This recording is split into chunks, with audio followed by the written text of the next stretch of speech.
தென்னாடுடைய சிவனே போற்றி, எந்நாட்டவர்க்கும் இறைவா போற்றி. காவாய் கனகத்திரளே போற்றி, கைலை மலையானே போற்றி போற்றி, கைலை மலையானே போற்றி போற்றி. திருச்சிற்றம்பலம். எழுதரு மறைகள் தேரா இறைவனை எல்லிற்கங்குள் பொழுதரு காலத்தென்றும் பூசனை விடாது செய்து தொழுதகை தலைமீதேற துளும்பு கண்ணீர் உண்மொழ்கி அழுது அடியடைந்த அன்பன் அடியவர்க்கு அடிமை செய்வாம், அன்பன் அடியவர்க்கு அடிமை செய்வாம். திருச்சிற்றம்பலம் திருச்சிற்றம்பலம்.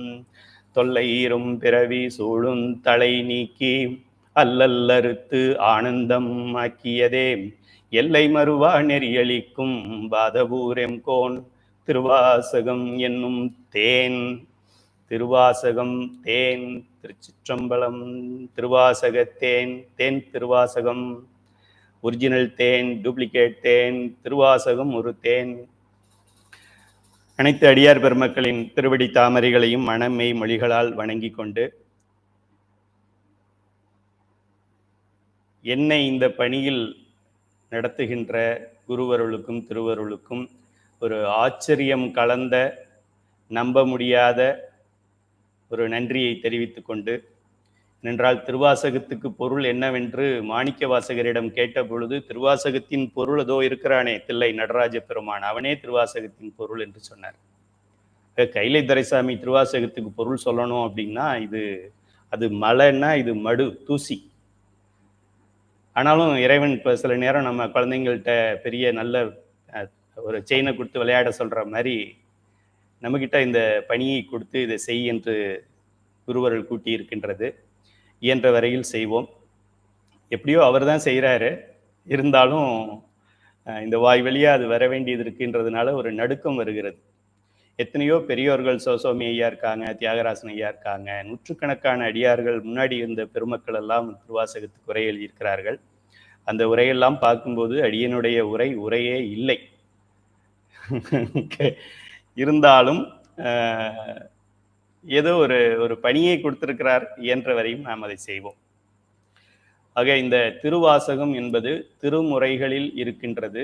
12 திருமுறைகளில் 8ஆம் திருமுறை திருவாசகம். இந்த திருவாசகம் திருமுறையிலும் சேர்த்துக்கொள்ளலாம்.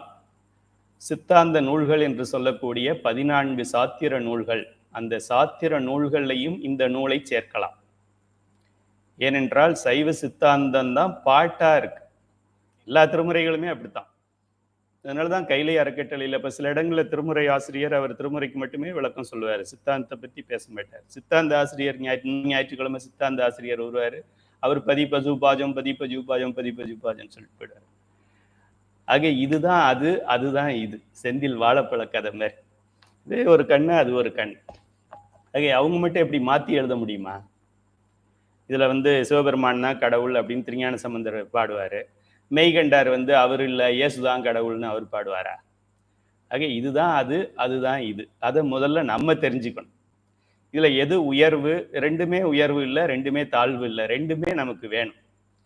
இந்த கண்ணு நல்ல கண்ணா, இந்த கண்ணு நல்ல கண்ணா? ரெண்டும் நல்ல கண்ணு தான். எது ரொம்ப நல்ல கண்ணு சொல்லு பார்க்கலாம்? ரெண்டுமே ரொம்ப நல்ல கண்ணு தான். எது உனக்கு ரொம்ப பிடிக்கும்னு சொல்லு பார்க்கலாம்? ரெண்டுமே ரொம்ப பிடிக்கும். அதுல என்ன சந்தேகம்? அது போலதான் திருமுறை பிடிக்குமா, சைவ சித்தாந்தம் பிடிக்குமா என்றால் சித்தாந்தமும் பிடிக்கும், திருமுறையும் பிடிக்கும் அப்படின்னு தான் நம்ம சொல்லணும். ஏன்னா இது ரெண்டும் ஒன்று தான். எழுதியிருந்தா சைவ சித்தாந்தம் பேராகிராஃப் மாதிரி இருந்தா, பாடல் மாதிரி இருந்துச்சுன்னாக்க திருமுறை. பொருள் மாறுவதற்கு வாய்ப்பே கிடையாது. அந்த அடிப்படையில் திருவாசகம் தெரிய வேண்டும் என்றால் நிச்சயமாக அவசியமாக சைவ சித்தாந்தம் தெரிந்திருக்க வேண்டும். நீங்கள் சைவ சித்தாந்த ரத்தினமாகவோ சைவ சித்தாந்த தங்கமாகவோ நீங்கள் அவசியம் இருக்க வேண்டும். ஒன்றும் இல்லை, அதுக்கெல்லாம் இன்னும் வாய்ப்பு வரலை அப்படின்னாக்க குறைந்தபட்சம் வீட்டில் பெட்டில் படுத்துக்கிட்டே குழந்தைங்க படிக்கக்கூடிய பாடம் சைவ சித்தாந்த சுடர். அதுக்கு இப்போ கேட்டு திறந்திருக்கு. அடைவோம் நாம் போய் சிவபுரத்தில் அணியார் கதவது அடையாமே, 15ஆம் தேதி கதவு மூடிடும். அதுக்கப்புறம் யாரும் சேர முடியாது. அதுபோல் அணியார் கதவு அடைகிறதுக்கு முன்னாடி எல்லாரும் அட்மிஷனை போட்டு ஜாயின் பண்ணி படிங்க. எளிமையான ஒரு முறை. வீட்டிலே உட்காந்து படிச்சுக்கலாம், புக்கே வாங்க வேண்டாம். 15 நாள் டைம் இருக்கு தேர்வு எழுதுறதுக்கு.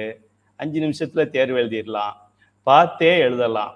பார்த்துமே புரியல, கேள்வி கொடுத்துருக்கு, பதில் கொடுத்துருக்குது, அதுலயும் எனக்கு புரியல அப்படின்னு சொன்னாக்க அது யார்ட்டையாவது கேட்டு கூட எழுதிக்கலாம். ஓப்பன் புக் எக்ஸாம் சொல்லுவாங்க. அது போல அவ்வளவுதான். அதுக்கு ஒரு பட்டம் வழங்குறோம், சர்டிபிகேட் தரோம். இதை விட வேற எங்கே ஈஸியா இருக்குன்னு சொல்லுங்க பார்க்கலாம். எங்கேயும் நீங்க போக வேண்டாம். நேர்முக தேர்வுன்னு சொல்லுவோம், அது கூட ஃபோனில் தான். ஃபோனில் ஃபேஸ் டு ஃபேஸ் ஒரு 5 நிமிஷம் பார்க்குறது. வேற எந்த ஃபீஸும் கிடையாது. இது ஒரு அருமையான ஒரு திட்டம், எல்லோரும் பயன்படுத்தி கொள்ள வேண்டும். அதெல்லாம் தெரிஞ்சாதான் இப்போ நம்ம பேசுறதுக்கு ஒரு புரியும், என்ன பேசுகிறோம் அப்படிங்கிறது புரியும். இப்போ சென்ற வகுப்பில் நாம் இந்த திருவாசகம் அப்படிங்கிறது என்ன அப்படிங்கிற ஒரு ஒரு முன்னுரையை பார்த்தோம். இன்னைக்கு தான் நம்ம பாடலுக்குள்ள போக போகிறோம். இந்த சிவபுராணம், எத்தனையோ புராணங்கள் இருக்கிறது. கந்தனை பற்றி பாடுகிறது கந்த புராணம். இது சிவபெருமானை பற்றி பாடுவதால் இதுக்கு பேர் சிவபுராணம் என்று பெயர். உங்களை பற்றி பாடினா உங்க பேர் வச்சுக்கலாம். விஜயலட்சுமி அப்படின்றவங்க உங்க புராணமா இருந்தால் விஜயலட்சுமி புராணம்னு வச்சுக்கலாம். பரமேஸ்வரி புராணம்னு வச்சுக்கலாம். தியானேஸ்வரர் புராணம்னு வச்சுக்கலாம். இந்திராணியம்மா வந்துட்டாங்க. எனக்கு எதெல்லாம் உடனே ஞாபகம் வரலையோ இந்திராணியம்மா எடுத்து கொடுத்துருவாங்க. அதுபோல இது சிவனை பற்றி சொல்லுகின்றது. சிவன் யாரு அப்படின்னு அறிவில்லாதவங்க கேட்டாலும், அறிவு இருக்கிறவங்க ஆர்வமாக கேட்டாலும், சிவன் யாருன்னா சிவபுராணம் படிச்சாக்க தெரியும்.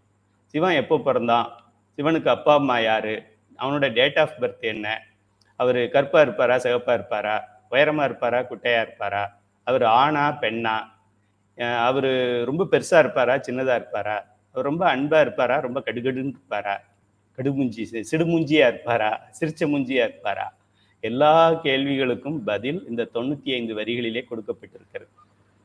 ஒரு புத்தகம் எழுதும்போது எவ்வளோ பெரிய புத்தகமாக இருந்தாலும் முன்னுரை என்று எழுதுவார்கள். அந்த முன்னுரையில் இந்த புத்தகம் எதை பற்றி இருக்கு, இது இந்த ஆசிரியருடைய விருப்பம் என்ன, இந்த புத்தகத்தில் என்ன சொல்ல வர்றாரு, இந்த புத்தகத்தை யார் படிக்கணும் அதையும் அதிலே போட்டிருப்பாங்க.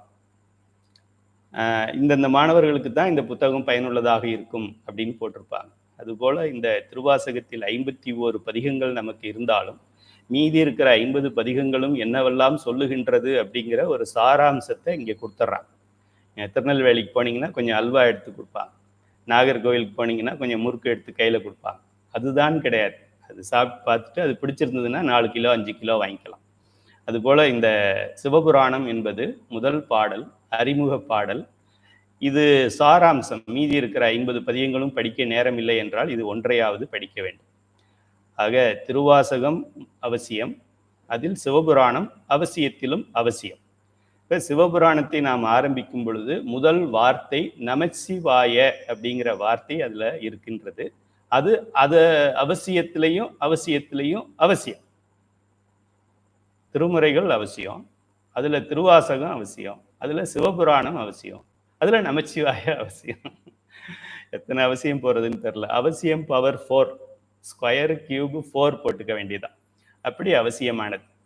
இந்த நமச்சிவாய அப்படிங்கிறது ந என்ற எழுத்து, புதிதாக வந்தவர்கள் எழுதி கொள்ளுங்க. ந என்ற எழுத்து நம்மளுடைய சிவகாமி, பார்வதி, அங்கையர்கண்ணி அவளை குறிக்கும், அம்பிகையை குறிக்கும், நம்ம அம்மாவை குறிக்கும்.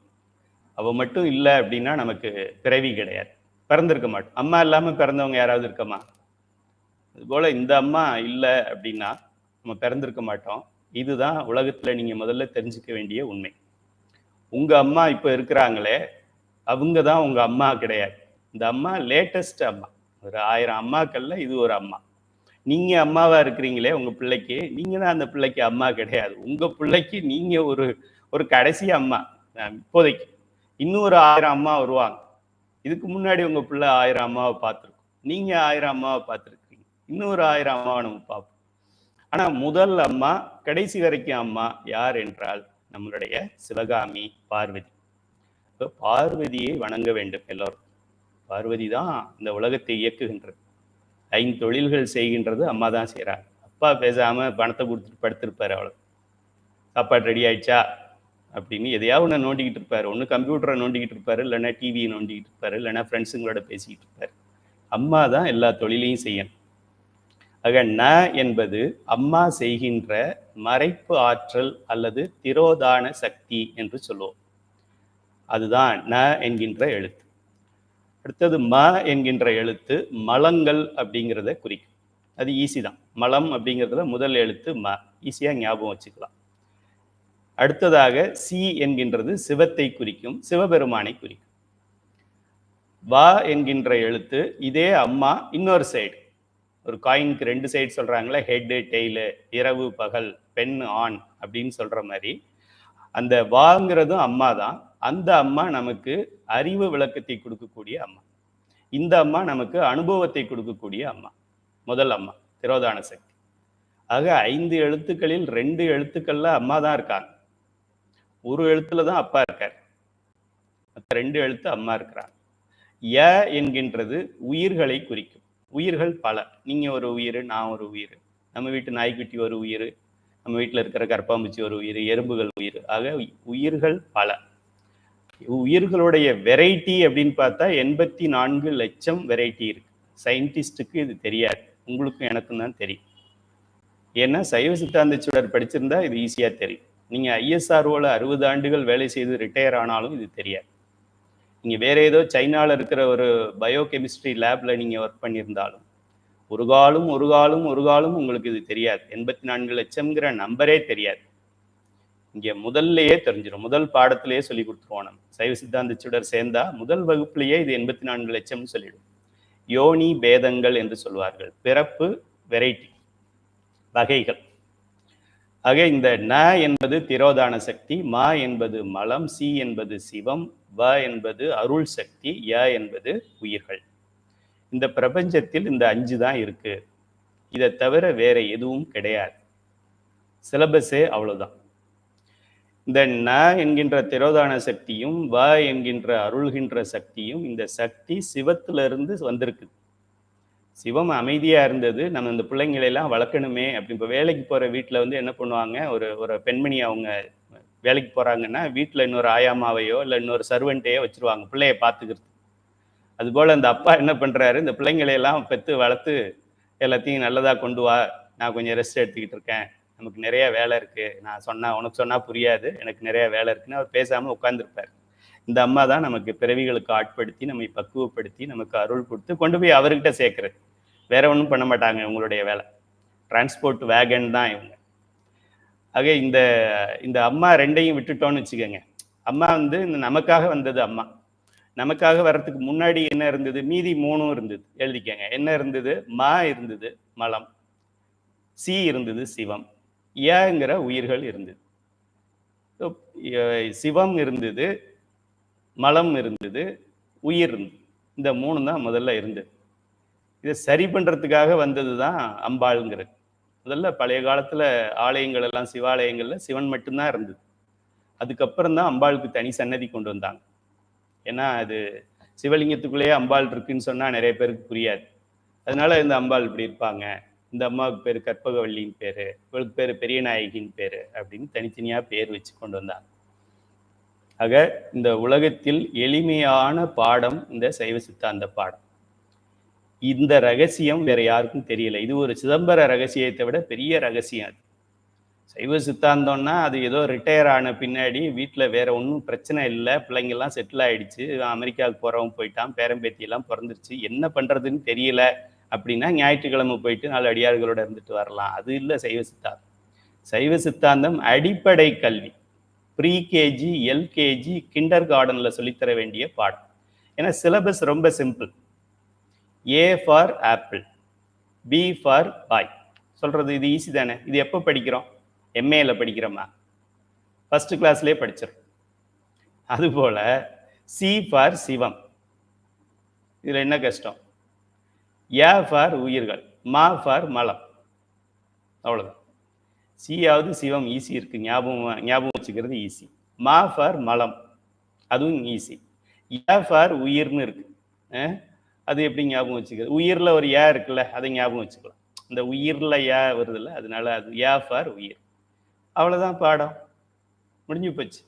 இந்த 3 பொருள்கள் இருக்கு உலகத்துல, இதோட பாடம் முடிஞ்சு போச்சு. இன்னும் கொஞ்சம் அதிகமா படிக்கணும் அப்படின்னா இந்த 3 பொருள்களுக்கும் குணாதிசயம் வேற இருக்கு. சட்னி இருக்கு, சாம்பார் இருக்கு, மோர் இருக்கு, வத்த குழம்பு இருக்குன்னு சொன்னா என்ன அர்த்தம், எல்லாம் சாப்பாட்டு ஐட்டம் தான், ஆனா கொஞ்சம் வேற சாம்பார்னா அது ஒரு மாதிரி இருக்கும், ரசம்னா அது ஒரு மாதிரி இருக்கும், வத்த குழம்புனா அது வேற மாதிரி. அதுபோல் இந்த சிவம்னா அது ஒரு மாதிரி இருக்கும், இந்த உயிர்கள்னா அது ஒரு மாதிரி இருக்கும், அப்புறம் அந்த மலம்னா அது ஒரு மாதிரி இருக்கும். அதை பற்றி இன்னும் டீட்டெயிலாக தெரிஞ்சுக்கணும்னா இன்னும் கொஞ்சம் உள்ளே போகலாம். வத்த குழம்புலேயே எத்தனை வத்த குழம்பு இருக்குது, வத்தல் போட்டால் தான் வத்த குழம்பா, வத்தலே போடாமல் வத்த குழம்பு வைக்கலாமா, அதெல்லாம் அடுத்தடுத்து நம்ம. மலம்னா என்ன, மலத்தில் எத்தனை இருக்குது, ஆணவ மலம் இருக்குது, கண்ம மலம் இருக்குது, மாயா மலம் இருக்குது. ஆணவத்துக்கும் கண்மத்துக்கும் மாயைக்கு என்ன வித்தியாசம் அப்படின்னு அடுத்து நம்ம போய்க்கலாம். ஆக இந்த 3 பொருள் தான் இந்த உலகத்தில் இருக்கிறது. இது புரிஞ்சிருச்சுன்னா நீங்க பெரிய ஞானின்னு அர்த்தம். 3க்கு மேலேயும் இல்லை, 3க்கு கம்மியும் இல்லை. இந்த 3 பொருள் அனாதி என்று சொல்லுவோம். அனாதின்னா அப்பவும் இருந்தது, இப்பவும் இருக்கு, எப்பவும் இருக்கும். நம்மளுடைய உயிரை யாராலும் அழிக்க முடியாது. நம்மளுடைய உடலை எந்த நாய் வேணாலும் அழிக்கலாம். நம்மளுடைய உயிரை சிவபெருமானே அழிக்க முடியாது, முருகனும் அழிக்க முடியாது, விநாயகரும் அழிக்க முடியாது. தான் சைவ சித்தாந்தத்துடைய அடிப்படை. சிவபெருமான கேள்வி கேட்கலாம், உனக்கு தைரியம் இருந்தா என்னுடைய உயிரை கொல்லு பார்க்கலாம் அப்படின்னு சொல்லலாம். நிச்சயமாக முடியாது. உயிரை ஆஃப் பண்ணி போடலாம், சும்மா கிட அப்படி சொல்லலாம். உயிரை அழிக்க முடியாது. அவரை அழிச்சிட்டா அவர் நடத்தின பாடம் இல்லாம ஆயிடும். உயிரை அழிக்க முடியாதுன்னு அவர் தான் சொல்லி கொடுத்தார். இந்த பாடம் நம்ம படிக்கிறதெல்லாம் யார் சொல்லி கொடுத்தது? அவர் நந்திய பெருமானுக்கு சொல்லிக் கொடுத்து, அவர் சனத்குமாரருக்கு சொல்லிக் கொடுத்து, அவர் சத்தியஞான தரிசனிக்கு சொல்லிக் கொடுத்து, அவர் பரஞ்சோதி முனிவருக்கு சொல்லிக் கொடுத்து, அவர் மெய்கண்டாருக்கு சொல்லிக் கொடுத்து, நம்ம மாணிக்க வாசகருக்கு சொல்லிக் கொடுத்து நம்ம படிச்சுக்கிட்டு இருக்கோம். ஆக சிலபஸ் ஏன் சைவ சித்தாந்த வகுப்பு போர் அடிக்குது? 2 வருஷத்துக்கும் இதே தான் நடத்துவாங்க. எப்போ எந்த வகுப்புக்கு போங்க, பதி பசு பாசம், பதி பசு பாசம், பதி பசு பாசம், பதி பசு பாசம். அட என்னப்பா அது, 2வது வகுப்பு இன்னைக்கு ஏதாவது புதுசா நடத்துறாரா? இந்த வகுப்பு என்ன வகுப்பு? இதுவும் அந்த பதி பசு பாசம் தான். சரி, 3வது மாசம் ஞாயிற்றுக்கிழமை போறமே, 3வது ஞாயிற்றுக்கிழமை, அதுல என்ன வகுப்பு? அதுவும் அந்த பதி பசு பாசம் தான். 1 வருஷம் ஆயிடுச்சு, இப்ப 2வது வருஷம்னு சொல்றாங்க, தொகுப்புல 2ஆம் ஆண்டுக்கு வந்துட்டோம்னு சொல்றாங்க. பள்ளிக்கூடத்துல கூட முதல் வருஷம் ஒரு பாடம் நடத்துறாங்க, 2வது வருஷம் வேற பாடம் நடத்துறாங்க. இங்க என்னடான்னா 2வது வருஷமும் பதி பசு பாசம். பட்டம் கொடுக்க போறாங்க, சைவ சித்தாந்த சுடர் கொடுத்தாலும், ரத்னம் கொடுத்தாலும், வெள்ளி கொடுத்தாலும், அப்பவும் பதி பசு பாசம். ஏன்னா அவ்வளவுதான் இருக்கு, வேற என்ன இருக்கு இதுல படிக்கிறதுக்கு? என்ன இருக்கு? சிலபஸ் ரொம்ப கம்மியானது. நீங்க எம்பிபிஎஸ் படிச்சு பாருங்க, தெரியும். ஏண்டா சேர்ந்தோன்னு ஆயிடும், அவ்வளோ இருக்கு. எம்பிபிஎஸ் படிக்கும்போது 5-6 வருஷத்துக்கு சப்ஜெக்டை படிக்கணும். அப்புறம் கார்டியாலஜின்னு எடுத்து அப்புறம் அதை இன்னும் கொஞ்சம் ஆழமா படிக்கணும். அதில் கார்டியாலஜியில் எம்எஸ் படிக்கணும், அதுலேயே எம்டி படிக்கணும். எவ்வளோ இருக்கு தெரியுமா?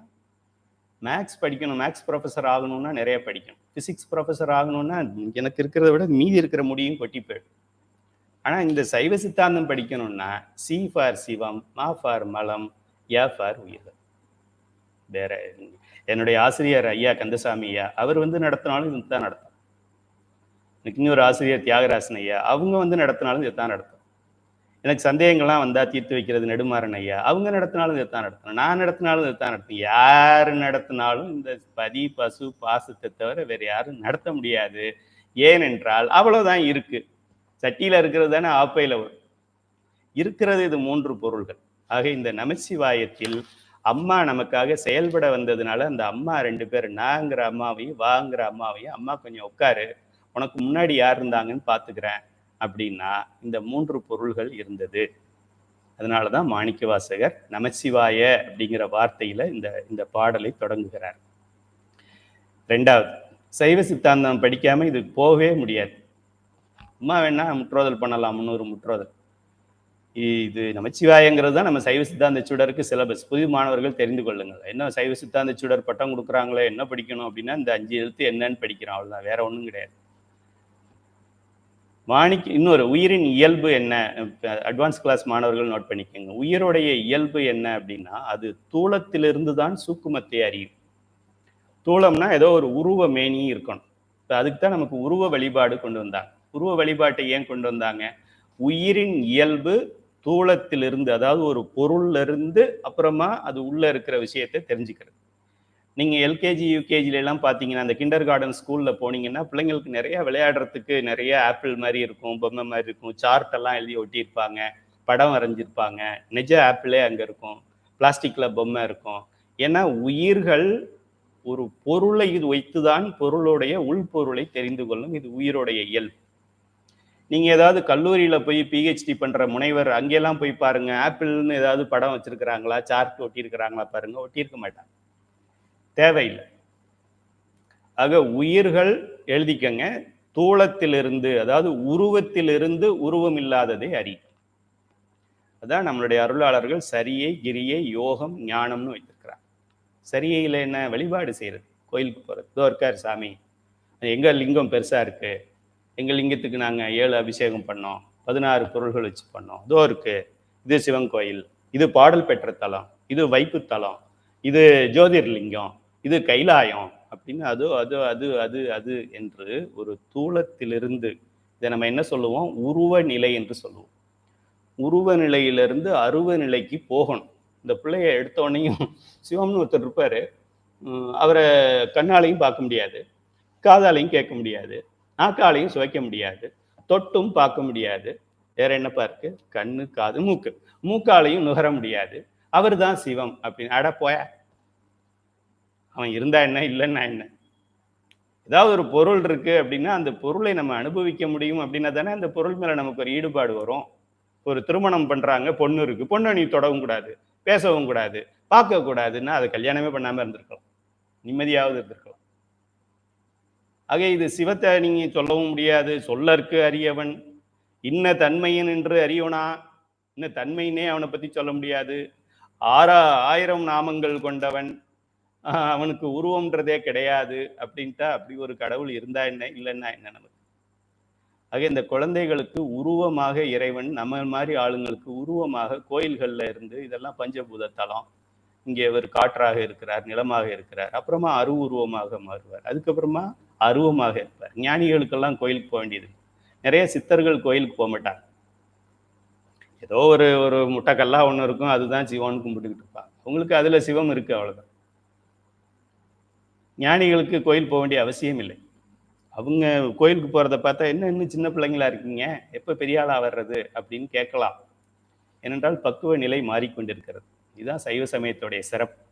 மற்ற மதங்களில் எல்லாம் ஒரே நிலை தான்.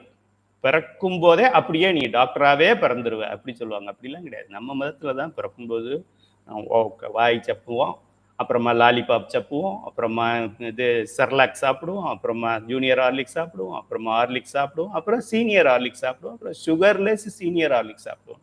வெரைட்டியை கொடுக்கின்றவன் சைவ சமயத்தின் தலைவன். அப்படிப்பட்ட இந்த இதில் ஏன் நமச்சிவாய என்று ஆரம்பிக்கிறார் என்றால், நமச்சிவாய என்பது 5 எழுத்து மந்திரங்களில் தூள மந்திரம் என்று பெயர். ஆரம்ப நிலை மந்திரம். எல்கேஜி யூகேஜி மாணவர்கள் இதை பயன்படுத்தலாம்.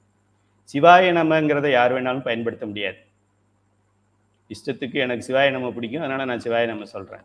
நான் கூட போன் எடுத்தா சிவாய நமன்னு சொல்லுவேன். சிவாய நம ஏன் சொல்லணும்? ஒரு ஆசை. ஒரு காலத்துல என்னைக்காவது சிவாய நமன் நம்ம குருநாதர் நம்ம காதுல சொல்ல மாட்டாரா? நான் விரும்புகின்ற பொருள் இந்த சிவாய நம, அது மட்டும் கிடைச்சிருச்சுன்னா நான் சாகத்துக்கு தயாரா இருக்கேன். அது கிடைக்கிற வரைக்கும் இந்த இந்த இந்த பிறவியை வச்சுக்கன்னு சொல்லிட்டு இருக்கோம்.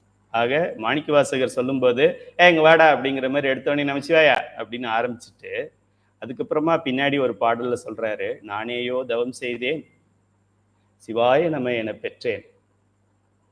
பிச்சை தான் எடுத்துக்க, பிச்சை யாராவது போடணும், போடுறவன் குருநாதன் தான் போட முடியும். வேற சும்மா கடையில நம்ம சிவாய நம ஸ்டிக்கரை வாங்கி வீட்டுல ஒட்டிக்கிட்டா நம்ம சிவாய நமன் கிடையாது. ஆக நானேயோ தவம் செய்தேன் சிவாய நம என்று எடுத்துக்கொண்டேன் அப்படின்னு பாடியிருக்கலாமே. சிவாய நம என பெற்றேன், நமச்சிவாய என்று பெற்றேன் அப்படின்னு சொல்லல, சிவாய நம என்று பெற்றேன். சிவாய நம என்று நீரணிந்தேன்.